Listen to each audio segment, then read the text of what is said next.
The tale I am about to share is not for the faint-hearted. It has haunted me for years, a story rooted in truth that still sends shivers down my spine.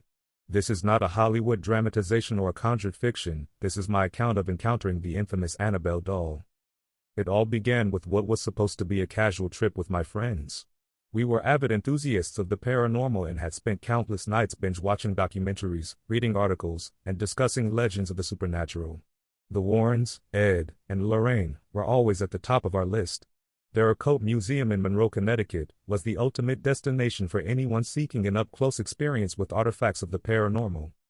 The centerpiece of the museum's collection, of course, was Annabelle, the doll that inspired the Conjuring franchise. From photographs and interviews, I knew she was nothing like the porcelain doll Hollywood portrayed. Annabelle was a plain, innocent-looking Raggedy Ann doll, her stitched-on smile and button eyes masking a chilling history. When we arrived at the museum, a strange sense of unease washed over me. It wasn't fear exactly, more like a pressing heaviness, as if the air itself resisted our intrusion. I brushed it off as nerves. After all, we were stepping into a place filled with cursed objects and haunted relics. The room housing Annabelle was dimly lit, adding to the tension. As our guide recounted her terrifying history, how she tormented her previous owners and caused the death of a young man who mocked her, I felt a strange pull toward the glass case. Something about her seemed alive. Then it happened. As the guide emphasized the strict rule against touching the case, the lights flickered. Everyone laughed nervously, assuming it was a coincidence, but I knew better. The temperature dropped, and the hair on the back of my neck stood on end. Out of nowhere, a faint knock echoed from the glass case. The guide froze, her face paling. "She's active today," she muttered under her breath. After the tour ended, I lingered, drawn inexplicably to Annabelle. The guide noticed and pulled me aside. "You feel it, don't you?" she asked. I nodded, unsure how to explain the sensation. "She has a way of connecting with certain people. It's not always good. Be careful what you take with you." Her words felt like a warning, and I couldn't shake them as we left.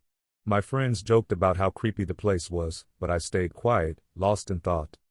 The following nights were anything but ordinary. It started small, a faint tapping sound on my bedroom walls, objects slightly out of place, the eerie feeling of being watched.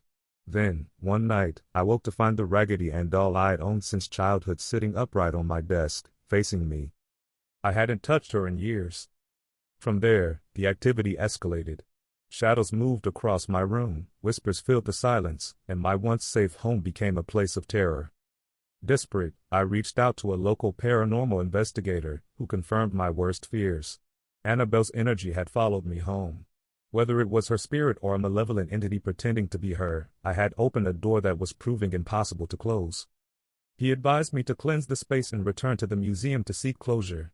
But how could I face Annabelle again, knowing her dark power? The moment the doll left the antique shop and entered my home, everything changed. I had always considered myself someone with a rational mind. Ghost stories, legends, they were fun diversions but never something I took seriously. But Annabelle was different.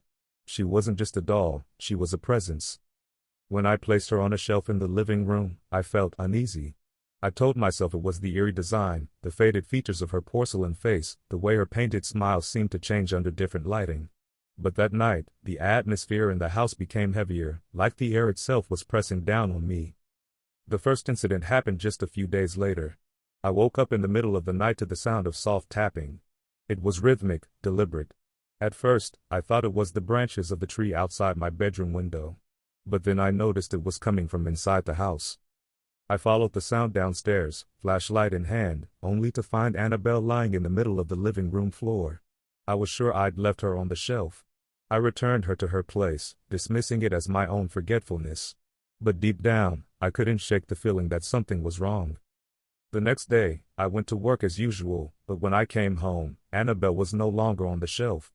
She was sitting on the couch, her head tilted slightly to the side as if she were watching me. I froze. No one had been in the house all day, and yet here she was. My friend Rachel came over later that evening. She'd always had a fascination with haunted objects and immediately took an interest in Annabelle. "She's creepy," Rachel said with a laugh, picking up the doll and examining it. "Where'd you get her?" I told Rachel the story about the antique shop, the previous owner, and the strange activity. She dismissed it all as coincidence. "You're just spooking yourself out," she said. "It's a doll. Nothing more. But that night, Rachel stayed over, and the atmosphere in the house grew colder. Around 3 a.m., we both woke to the sound of laughter. It was faint, childlike, and echoed through the house. Rachel, suddenly pale, grabbed my arm.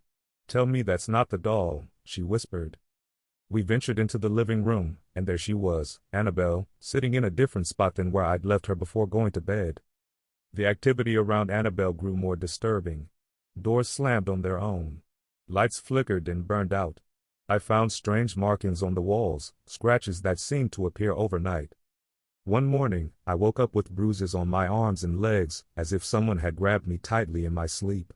I knew I couldn't handle this on my own anymore. I contacted a paranormal investigator I'd heard about from a local online forum. When he arrived, he wouldn't even touch the doll. He brought with him tools, EMF detectors, cameras, and a notebook for documenting the phenomena. "This isn't just any haunted object," he told me.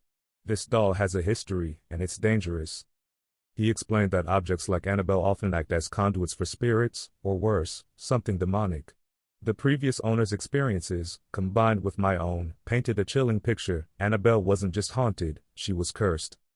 The investigator suggested a ritual to bind the entity attached to the doll. It wasn't an exorcism, but it was meant to contain whatever dark force was connected to her.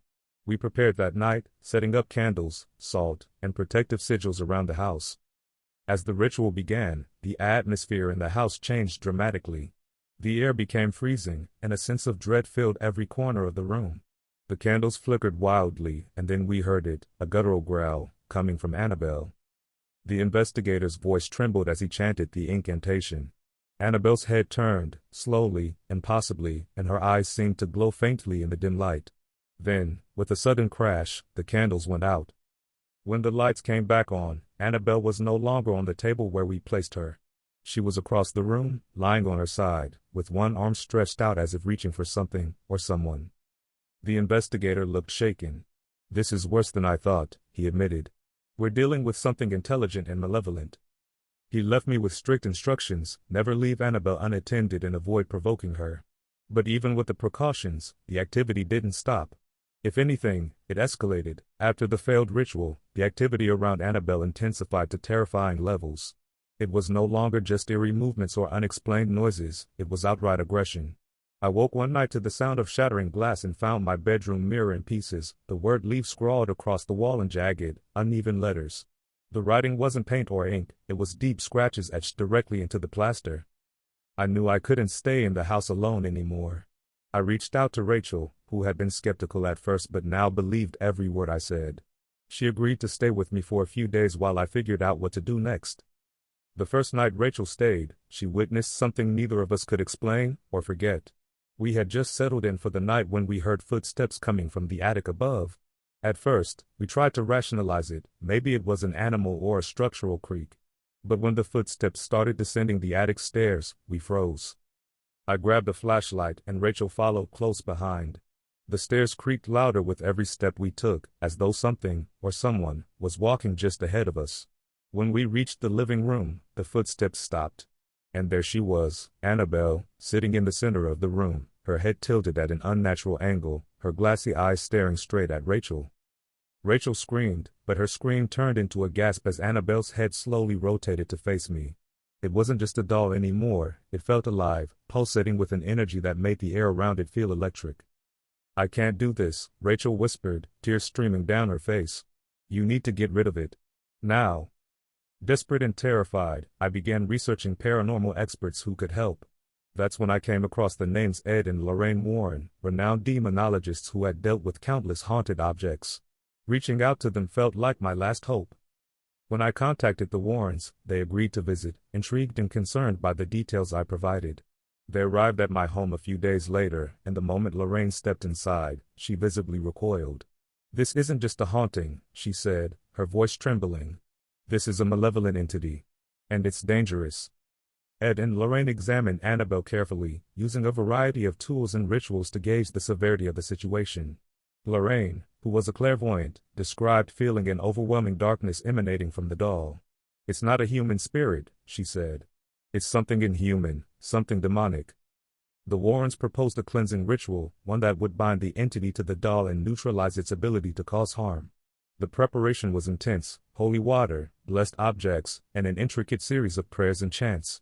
They warned me that the ritual might provoke the entity, making it lash out. As the ritual began, the temperature in the house plummeted.